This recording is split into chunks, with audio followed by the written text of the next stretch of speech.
अस्सलाम वालेकुम, welcome to learner academy. I am Hera Aslam. आज हमारा लेक्चर नंबर 31 है और हमारा टॉपिक है जॉब स्ट्रेस। जॉब स्ट्रेस जैसे कि नाम से पता चल रहा है, इससे जॉब से रिलेटेड जो स्ट्रेस होता है। अब बहुत सारे लोग काम कर रहे होते हैं, हर किसी के वर्किंग आवर्स डिफरेंट होते हैं, हर किसी को डिफरेंट डेडलाइंस जो हैं वो फेस करनी पड़ती हैं, बहुत सारे प्रेशर्स होते हैं, बहुत सारे स्ट्रेसर्स होते हैं। ठीक है, अब 21st सेंचुरी है, हम चाहते हैं कि हम थोड़े वक्त में ज़्यादा काम कर लें, कम लोगों के साथ ज़्यादा प्रोडक्टिविटी जो है वो इंक्रीज़ कर लें, जल्दी जल्दी जो है वो गोल्स को अचीव करें। तो ये ऑलमोस्ट सभी कंपनीज़ का ना ये जो है वो गोल होता है। और ऑब्वियसली जाहिर है अब हम इसको करते हैं, कम वक्त में ज़्यादा काम करना है, कम लोगों के साथ ज़्यादा काम करना है, तो इसमें बहुत सारी हमारी प्रोडक्टिविटी इंक्रीज़ हो जाती है, परफॉर्मेंस इंक्रीज़ हो जाती है, प्रॉफिट्स ज़्यादा हो जाते हैं, फास्टर ग्रोथ हो जाती है। लेकिन इसके जो रिटर्न में नेगेटिव चीज़ें जो आती हैं वो फिर ऑब्वियसली स्ट्रेस होता है लोग लोग स्ट्रेस्ड आउट हो जाते हैं, बर्न आउट इंक्रीज़ कर जाता है, टर्न ओवर होता है, एग्रेशन हो जाता है और बहुत सारे अनप्लेजेंट साइड इफ़ेक्ट्स जो हैं वो लोगों पर आ जाते हैं। ठीक है, आजकल के दौर में खैर ये पहले होता था कि जब स्ट्रेस को बहुत एक इवन कंसीडर नहीं किया जाता था, लेकिन ये बहुत ज़्यादा कॉम्प्लेक्स चीज़ है। और आजकल के दौर में खैर इतनी अवेयरनेस आ चुकी है कि लोग स्ट्रेस को जो है वो या जॉब स्ट्रेस को बहुत ज़्यादा जो है वो कंसीडर किया जाता है। स्ट्रेस ऑब्वियसली हमारा रिएक्शन होता है किसी भी फिज़िकल या साइकोलॉजिकल स्टिमुलस को, और ठीक है, हमारा अडेप्टिव रिस्पॉन्स होता है किसी भी स्टिमुलस को जो कि एक्सेसिव होता है हमारी साइकोलॉजिकल और फिज़िकल डिमांड से। अब हम देखें तो इसमें एक तो हमारा अडेप्टिव रिस्पॉन्स होता है, यानी इसमें एक तो अडेप्टेशन आ जाती है। सम टाइम ये होता है कि हम स्ट्रेसफुल सर्कमस्टांसिस को अडॉप्ट कर लेते हैं ना, उसमें हमारे में अडेप्टेशन आ जाती है स्ट्रेसफुल सर्कमस्टांसिस की, जो हम कॉन्टीन्यूसली जो है स्ट्रेस को फेस करते हैं। सेकेंडली इसमें रोल ऑफ स्टिमुलस आ जाता है। स्टिमुलस यूजली जिसे हम अगर स्ट्रेस के उसमें लेकर चलें तो इसे हम स्ट्रेसर कहते हैं, जो कि स्ट्रेस को इंड्यूस करता है, जो कि बेसिकली कॉज होती है स्ट्रेस की। ठीक है, और थर्ड क्या आता है कि वो साइकोलॉजिकल भी हो सकता है, फिज़िकल भी हो सकता है। तो अगर हम सिंपलर डेफिनेशन देखें तो एक्सेसिव फिज़िकल और या साइकोलॉजिकल डिमांड किसी भी पर्सन पे जो कि फिर स्ट्रेस कॉज करती हैं, बेसिकली स्ट्रेस होता है ये। जॉब स्ट्रेस मीन्स कि आपका जॉब से रिलेटेड स्ट्रेस होता है। ठीक है, इसमें मैसिव फाइनेंशियल लॉसेस से लेकर ऑर्गेनाइजेशन को इकोनॉमी तक आ जाता है। ठीक है, इसमें डिफरेंट काइंड ऑफ जो है ना फिर स्ट्रेसर्स आ जाते हैं। अब आते हैं डिस्ट्रेस और यूज स्ट्रेस। स्ट्रेस की दो टाइप्स होती हैं, डिस्ट्रेस और यूज स्ट्रेस। हैंसेल जिसे हम जो है फादर ऑफ स्ट्रेस का कहते हैं, जिसने टिश्यू डैमेज डिस्कवर किया था कि स्ट्रेस से जो है वो टिश्यू डैमेज तक हो जाता है। सेल ने कहा था कि सोर्सेज ऑफ स्ट्रेस ज़रूरी नहीं है कि बैड हो। ठीक है, receiving a bonus and then having to decide what to do with the money can be stressful. Obviously जब हमारे पास पैसे होते हैं ना तो हम सोचते हैं कि यार अब हम इन पैसों का क्या करें, हम कहाँ लगाएं, तो वो भी एक स्ट्रेसफुल सी कंडीशन हो जाती है ना। Getting a promotion, gaining recognition, getting married और सिमिलर गुड थिंग, ये भी हमारे पास जो है स्ट्रेस कॉज करती हैं। यानी कि कुछ चीज़ें या कुछ स्ट्रेसर जो हैं वो पॉजिटिव स्ट्रेस कॉज करते हैं। ठीक है, उसे हम क्या कहते हैं, यूज स्ट्रेस, और ये हमेशा पॉजिटिव आउटकम्स की तरफ लीड करता है। वो स्ट्रेस जो हमें बीमार करता है that is called negative stress, या इसको हम डिस्ट्रेस कहते हैं। ठीक है, उसमें जो है वो एक्सेसिव प्रेशर आ जाते हैं, अनरीजनेबल डिमांड होती हैं। ठीक है, तो वो फिर इस कैटेगरी में, और इसके कॉन्सिक्वेंसेस हमेशा जो है वो नेगेटिव होते हैं, साइकोलॉजिकली भी और फिज़िकली भी। उसके बाद बर्न आउट आ जाता है। बर्न आउट एक्चुअली क्या है, कॉन्सिक्वेंस है स्ट्रेस का। स्ट्रेस आउट जब एक पर्सन जॉब स्ट्रेस को फेस कर रहा होता है तो उसका जो रिटर्न होता है या उसका जो आउटकम होता है वो होता है बर्न आउट। ये लोगों के लिए भी होता है और ऑर्गेनाइजेशन में भी। इसका बर्न आउट जो है वो एक जनरल फीलिंग ऑफ एग्जॉस्शन है that develop when a person simultaneously experiences too much pressure and has too few sources of satisfaction. जब एक आदमी कॉन्टीन्यूसली स्ट्रेस को एक्सपीरियंस कर रहा है, प्रेशर को एक्सपीरियंस कर रहा है, और उसके पास कोई या बहुत ही कम मीन्स हैं सेटिस्फेक्शन या खुद को सेटिस्फाई करने के, तो उसका फिर जो एक एक्सट्रीम फीलिंग ऑफ एग्जॉस्शन आ जाती है ना, कि आप बहुत ही टायर्ड फील करते हो, बहुत ही ज़्यादा लो डाउन फील करते हो, that is called burn out. ये वो एक स्टेज है of losing sense of direction and control. आपको लगता है कि आप कुछ नहीं कर सकते, आपकी लाइफ में कोई कंट्रोल नहीं है, आपके पास कोई डायरेक्शन नहीं है, आपने क्या करना है क्या नहीं, आपकी कुछ समझ में नहीं आ रहा होता। ठीक है, वो लोग जिनकी हाई एस्पिरेशंस होती हैं, स्ट्रॉन्ग मोटिवेशन होती हैं, वो प्राइम कैंडिडेट्स होते हैं बर्नआउट के लिए। ठीक है, वो सर्टेन कंडीशंस में होते हैं, लेकिन वो तब वनरेबल हो जाते हैं जब उन ऑर्गेनाइजेशन सप्रेस कर देते हैं या लिमिट कर देते हैं उनके इनिशिएटिव्स को। लेकिन यानी कि उन्हें उनकी मर्ज़ी से काम नहीं करने दिया जा रहा होता, बल्कि उनको लिमिट कर दिया जाता है, लेकिन उनसे डिमांड्स जो है वो सेम रखी जाती हैं कि आप ऑर्गेनाइजेशन की नीड्स को जो है वो फुलफ़िल करो हर हाल में। फिर ऑब्वियसली उस पर फिर बहुत ज़्यादा प्रेशर आ जाता है। ठीक है, फिर इसके रिज़ल्ट में जो प्रोलॉन्ग स्ट्रेस होता है, फटीग होती है, फ्रस्ट्रेशन, हेल्पलेसनेस आ जाती है। ठीक है, वो पर्सन लिटरली एग्जॉस्टेड फील करता है, या फिर एक्सट्रीम कंडीशन में low self confidence, psychological withdrawal भी आ जाता है। ठीक है, और फिर इससे अल्टीमेटली बर्नआउट जो है वो रिजल्ट हो जाता है।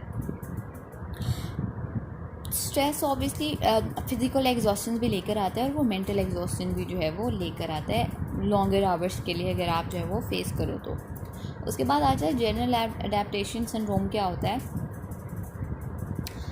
डॉक्टर हैंस सेल ने जो ऑब्वियसली स्ट्रेस का जो पता लगाया था, और इनकी कंट्रीब्यूशन जो है वो उनकी कंट्रीब्यूशन में ही जो है ना वो आ जाता है जनरल अडेप्टेशन सिंड्रोम, और उसके कॉन्सेप्ट ऑफ यूज स्ट्रेस और डिस्ट्रेस की।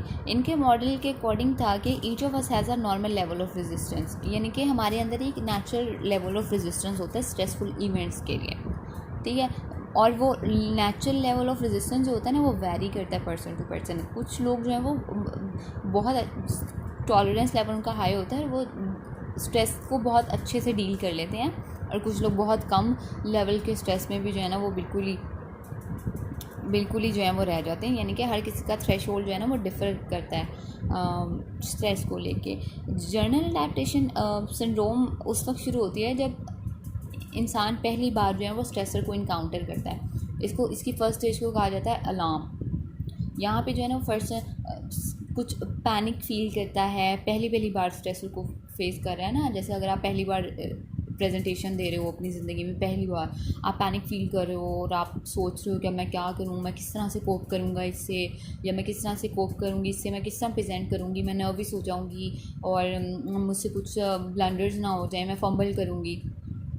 ठीक है, आप फाइट और फ्लाइट क्वेश्चन के अराउंड भी जो है ना वो फिर रिवॉल्व कर रहे होते हो कि can I deal with this और शुड आई रन अवे। आप सोचोगे कि चलो यार छुट्टी, अगर आप स्टूडेंट तो आप सोचोगे छुट्टी कर लेती हूँ या कर लेता हूँ, तो वो जो है ना वो कैंसिल हो जाएगी या मेरा रोल नंबर गुजर जाएगा, समथिंग लाइक दिस।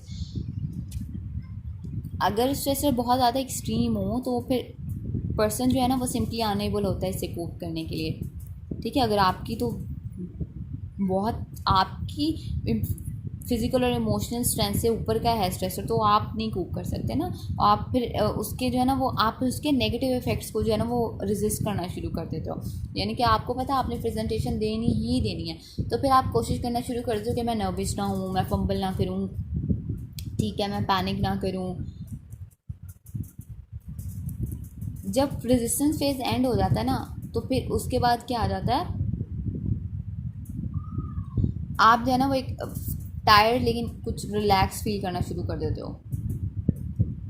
ठीक है, prolonged exposure to a stressor without resolution में bring one on phase 3 of. अच्छा, यहाँ पे अब रेजिस्टेंस के बाद समटाइम ऐसा होता है कि आपने रेजिस्ट कर लिया तो आप फिर भी कुछ जो है ना वो, अगर आपके एक्सपेक्टेड आउटकम्स आ गए हैं ना तो आप टायर्ड लेकिन हैप्पी फील कर लेते हो।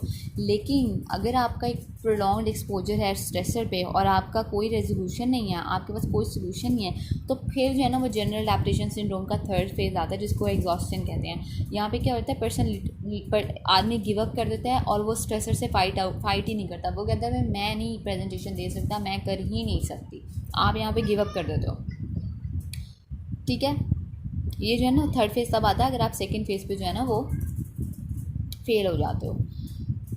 यहाँ पे जो है वो जनरल अडेप्टेशन सिंड्रोम, यानी कि पहले आप क्या करते हो, इसमें 3 स्टेजेस आते हैं ना अलार्म की, जहाँ पे आप सोचते हो कि मैं क्या करूँ, मैं पैनिक कर रही हो, फर्स्ट टाइम स्ट्रेस को फेस कर रही हो, मैं क्या करूँ, कैसे करूँ।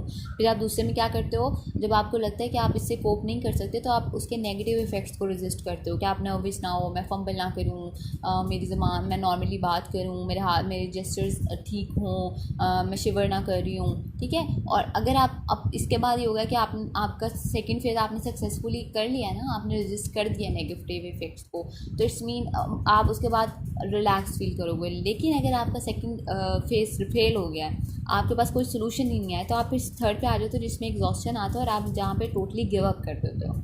यहाँ पे जो है ना वही जनरल अडेप्टेशन सिंड्रोम जो है ना इस तरह से कंप्लीट होती है। उसके बाद हम देखते हैं कि इंडिविजुअल कॉन्सिक्वेंसेस क्या होते हैं स्ट्रेस के। फिजियोलॉजिकल भी होते हैं, साइकोलॉजिकल भी होते हैं, बिहेवियरल भी होते हैं। फिजियोलॉजिकल होते हैं ऑब्वियसली फिजिकल वेलबींग आपकी इफेक्ट होगी, हार्ट डिजीज़ हो सकती हैं, हार्ट स्ट्रोक हो सकते हैं, दूसरी इलनेसेस हो सकती हैं स्ट्रेस से रिलेटेड, ठीक है, जो है वो आपके हेडेक्स हैं, बैक एक्स हैं, अल्सर है, स्टमक अपसेट हो जाता है, इंटेस्टिनल डिसऑर्डर्स हो जाते हैं, आपकी स्लीप और स्लीप डिसऑर्डर्स आ जाते हैं, एपेटाइट भी आपकी जो है ना वो डिस्टर्ब हो जाती है, ठीक है। साइकोलॉजिकल में जो है ना वो आपकी मेंटल वेल्थ बीइंग जो है ना वो इफेक्ट होती है, वर्क स्ट्रेस हो जाता है, डिप्रेस हो जाते हो आप, पैनिक फील करते हो, एंक्शियस फील करते हो, फैमिली प्रॉब्लम्स और एग्रेशंस की तरफ भी जो है वो ये लीड करता है। बिहेवियरल में ऑब्वियसली आप एग्रेसिव हो जाते हो, स्मोक करने लग पड़ते हो, सम टाइम अल्कोहल की तरफ या ड्रग एब्यूज़ की तरफ भी जो है वो लोग लीड करते हैं, एक्सीडेंट प्रोनेस जो है वो बढ़ जाती है, वायलेंस और एपिटाइट डिसऑर्डर्स भी जो है वो बढ़ जाते हैं। ये इंडिविजुअल कॉन्सिक्वेंसेस हैं स्ट्रेस के। अगर हम कॉजेज देखें स्ट्रेस की तो वो एक्स्ट्रा ऑर्गेनाइजेशनल स्ट्रेसर्स भी होते हैं। आपकी जो ऑर्गेनाइजेशन है वो आपकी जॉब से ज़्यादा आपको काम दे रही है या आपकी कैपेबिलिटी से ज़्यादा आपको काम दिया जा रहा है। लाइफ भी हो सकते हैं वो सोशल और टेक्निकल चेंज भी हो सकता है कि आपकी वर्क सिचुएशन चेंज हो गई है, वो फिर आपको हेल्थ प्रॉब्लम्स की तरफ लीड कर सकती है, ठीक है। लैक ऑफ एबिलिटी कि आप टेक्निकल चेंजेस को अडॉप्ट नहीं कर पा रहे, न्यू टेक्नोलॉजी इंट्रोड्यूस कराई है वो नहीं आपको समझ में आ रही, इकोनॉमिकल या फाइनेंशियल कंडीशंस कंट्री की अगर ख़राब जा रही हैं तो ऑब्वियसली वो भी स्ट्रेस कॉज करती हैं। जैसे हमारे मुल्क की इकॉनमी है बहुत फ्रेजाइल इकॉनमी है, महंगाई इतनी ज़्यादा हो गई है, तो ऑब्वियसली ये स्ट्रेस जो है वो स्ट्रेस आउट करती है हमारी मिडिल क्लास को, लोअर मिडिल क्लास को। क्लास कंडीशंस आ जाती हैं कि आपकी फीलिंग ऑफ बिलोंगिंग एक क्लास के साथ है और आप फिर कॉम्प्लेक्सेस डेवलप कर लेते हो ना, यानी कि आप एक अपर क्लास में उठते बैठते हो, आप कॉम्प्लेक्सेस डेवलप कर लेते हो, इन्फीरियरिटी कॉम्प्लेक्सेस आ जाते हैं। उसके बाद ऑर्गेनाइजेशनल स्ट्रेसेस आ जाते हैं, उसमें ऑर्गेनाइजेशन पॉलिसीज़ आती हैं। ऑर्गेनाइजेशन पॉलिसीज़ जो हैं वो पोटेंशियल सोर्स होते हैं इंडिविजुअल के लिए कि आप थ्रेटन फील करते हो या आपको लगता है आपको फेयरली ट्रीट नहीं किया जा रहा है, आपको लगता है कि पॉलिसीज़ एडिक्वेट नहीं हैं, वो आपको हेल्प आउट नहीं कर सकती हैं आपकी टाइम ऑफ नीड में। फिज़िकल कंडीशंस हो सकती हैं, आपका वर्किंग एनवायरनमेंट हो सकता है, आपके ऑर्गेनाइजेशनल प्रोसेस हो सकते हैं जिसमें पुअर कम्युनिकेशन है, इनएडिक्वेट इन्फॉर्मेशन आपको दी जा रही है, ठीक है। उसके बाद ऑर्गेनाइजेशन स्ट्रेसर्स अब जो है वो ग्रुप स्ट्रेसर्स क्या होते हैं, लैक ऑफ कोहेसिवनेस, आपके ग्रुप में कोहेसिवनेस नहीं है, आपके ग्रुप में एक सेंस ऑफ यूनिटी नहीं है, लोग जो है वो एक दूसरे के खिलाफ ग्रजेस रख रहे हैं, ठीक है। लैक ऑफ सोशल सपोर्ट, एक दूसरे को सपोर्ट नहीं किया जा रहा इंपॉर्टेंट डिज़ायर में, ठीक है, तो वो ऑब्वियसली फिर स्ट्रेस का जो है वो कॉज बनता है। कॉन्फ्लिक्ट्स आ रहे हैं ग्रुप के साथ, विद इन और इंटर ग्रुप कॉन्फ्लिक्ट्स आ रहे हैं, ग्रुप के मेंबर्स में जो है ना वो obviously lack of social support है, कोहेसिवनेस नहीं है, कम्युनिकेशन गैप आएगा, तो वो जो है वो कॉन्फ्लिक्ट जो है वो अराइज होंगे। ये तमाम चीज़ें मिलकर जो है वो इंडिविजुअल के लिए या ग्रुप के लिए जो है वो स्ट्रेस को जो है वो कॉज करती हैं, और जो स्ट्रेस जो है वो अल्टीमेटली जो प्रोलॉन्ग्ड एक्सपोजर होता है वो बर्नआउट की तरफ जो है वो इंडिविजुअल को लीड करता है, और उसकी सर में बहुत सारे साइकोलॉजिकल और फिजियोलॉजिकल नेगेटिव इफेक्ट भी जो है वो इंसान की ज़िंदगी पे जो है वो आते हैं। यहाँ पे हमारा चैप्टर कंप्लीट हो गया, नेक्स्ट हम इंशाल्लाह नेक्स्ट में जो है वो कंटिन्यू करेंगे।